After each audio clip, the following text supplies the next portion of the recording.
Bom, vamos começar então com uma introdução à estatística, falando das suas aplicações, conceitos básicos, síntese histórica, classificações dos tipos de variáveis, e a estatística está no nosso dia a dia. E ela parte de perguntas, desafios do mundo real. Por exemplo, um político quer saber qual é o percentual de eleitores que pretende votar nele nas próximas eleições. O cientista quer saber se uma nova vacina vai ter contra a dengue faz efeito. Uma montadora de automóveis quer verificar se a qualidade de um lote de peças, um lote inteiro de peças fornecidas tem qualidade, usando para isso uma pequena amostra. Então, de onde é que parte o uso da estatística? Qual é a matéria-prima da estatística? A variabilidade. É difícil encontrar duas coisas exatamente iguais. Na verdade, não existem duas coisas iguais. E é por as coisas serem diferentes, ou seja, por variarem, que aí surge o objetivo da estatística, de desenvolver métodos para conseguir descobrir, encontrar, expor os padrões dessas variabilidades que estão escondidas nos dados.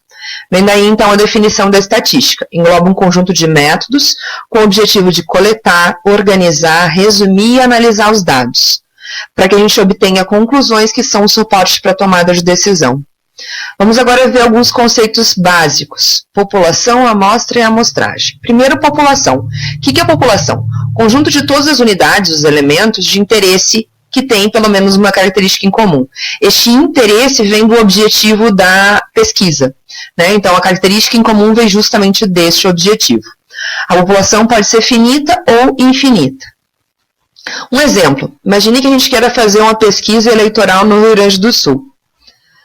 A característica que vai definir quem são os elementos da nossa população são os votantes no Rio Grande do Sul. A pessoa tem que votar no Rio Grande do Sul para fazer parte da população. A amostra, então, é uma parte da população que é escolhida com o objetivo de representar, e por isso deve ter as mesmas características da população. E a amostragem é a metodologia, método, para obter estas amostras. Alguns exemplos de pesquisas onde se faz levantamentos por amostragem. Por exemplo, antes das eleições, diversos órgãos de pesquisa e imprensa ouvem conjuntos selecionados de eleitores para ter uma ideia do desempenho dos candidatos nas eleições. Uma empresa pode tomar uma amostra do produto fabricado em alguns intervalos pré-determinados com o objetivo de avaliar se o processo está sob controle, com isso minimizar a fabricação de produtos defeituosos. O IBGE e outros órgãos de pesquisa fazem levantamentos amostrais periódicos, do tipo emprego, desemprego e inflação. E outro caso bastante interessante onde se faz pesquisa por amostragem são aquelas que redes de rádio e de TV se utilizam de índices de popularidade dos seus programas para poder precificar a propaganda que vai colocar nos intervalos destes programas, ou modificar ou ainda eliminar se eles tiverem audiência insatisfatória. Bom, quando a gente faz amostragem, a gente tem risco. Por que a gente tem risco? Porque a gente toma decisão para toda uma população, tendo base apenas uma parte dela, a amostra. Por isso é importante o estudo da teoria das probabilidades, que é utilizado para nos fornecer uma ideia desse risco. Ou seja, mensurar o erro que a gente está cometendo ao utilizar uma amostra ao invés de toda a população. Então, aqui se torna importante a gente falar das divisões da estatística. A estatística se divide em duas partes, a estatística descritiva e a estatística inferencial, ou a inferência estatística. A descritiva é a parte que cuida da apresentação e do resumo dos dados. A apresentação é feita a partir de tabelas e gráficos e o resumo a partir de medidas descritivas. Geralmente o objetivo ao utilizar a estatística descritiva não é tirar conclusões, é apenas ter uma descrição inicial dos nossos dados. Já a inferência estatística são métodos, é um conjunto de métodos que nos propiciem a realização de inferências para a população, tendo como base a amostra que a gente retirou delas. Os nossos métodos que a gente vai ver aqui na nossa disciplina poderiam ser agrupados em três subgrupos. Estimação de parâmetros, testes de hipóteses e modelos de regressão. Agora vamos falar de algumas informações históricas. A gente tem indícios que há mais de 2000 anos antes de Cristo já se fazia censos, na Babilônia, na China e no Egito. E sempre o objetivo destes censos era obter informações a respeito de pessoas para poder fazer guerra e também da disponibilidade de terras e animais para cobrança de impostos. Daí vem, então, a origem da estatística. A origem, então, estava no Estado em conhecer os seus domínios. E a origem da estatística, então, vem da palavra status, que quer dizer Estado em latim. Mais para frente, no século XIX, o grande avanço que ocorreu na estatística foi com os estudos, o avanço da teoria das probabilidades através dos estudos de Laplace e Gauss, que descreveram a famosa distribuição normal. Aqui a gente tem um desenho da distribuição normal, mostrando um exemplo de uma variável que é a estatura, e a gente sabe o quê?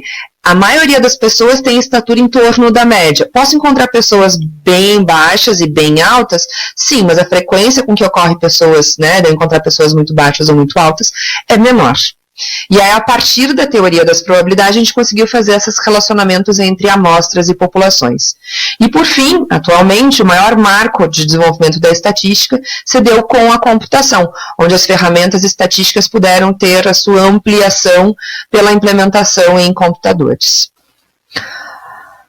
A classificação das variáveis. As nossas variáveis podem se dividir em dois grupos. As qualitativas, sinônimo categóricas, ou as quantitativas, sinônimo numéricas. As qualitativas podem se subdividir entre nominais e ordinais, e as quantitativas se subdividir entre discretas e contínuas. Vamos então às qualitativas. Como o próprio nome diz, descrevem qualidades, categorias, classes. A subdivisão, ela subdivide então entre nominais e depois entre ordinais. As nominais, não há sentido de ordem entre os níveis. Então as minhas categorias não podem ser ordenadas, não tem sentido eu ordená-las. Tipo sexo, profissão ou região geográfica. A outra subdivisão, então, que são as variáveis qualitativas ordinais, nessa sim há sentido de ordem entre os níveis, as categorias podem ser ordenadas. Tipo, exemplos, faixas de idade, intensidade de cor, nível de instrução. As variáveis quantitativas ou numéricas são aquelas, então, que são obtidas, são valores, que são observados como valores numéricos. São obtidos por mensuração ou contagem. Então, se subdividem entre discretas, depois as contínuas. As discretas descrevem dados discretos de enumeração, geralmente obtidos por processo de contagem, e assumem valores inteiros não negativos. Exemplo, número de carros sinistrados, número de pacientes que se recuperam, número de filhos de um casal. As contínuas descrevem dados contínuos de mensuração obtidos pelo processo de medição e podem assumir qualquer valores nos reais, se a variável permitir, inclusive valores negativos, valores fracionados. Exemplos de variáveis contínuas, quantitativas contínuas: peso, altura, tempo, velocidade e temperatura. Por que é tão importante classificar as nossas variáveis? Porque isso vai nos dar condições de identificar a possibilidade e a forma de utilização da metodologia estatística. Os procedimentos estatísticos disponíveis dependem do tipo de variável que a gente estiver mensurando.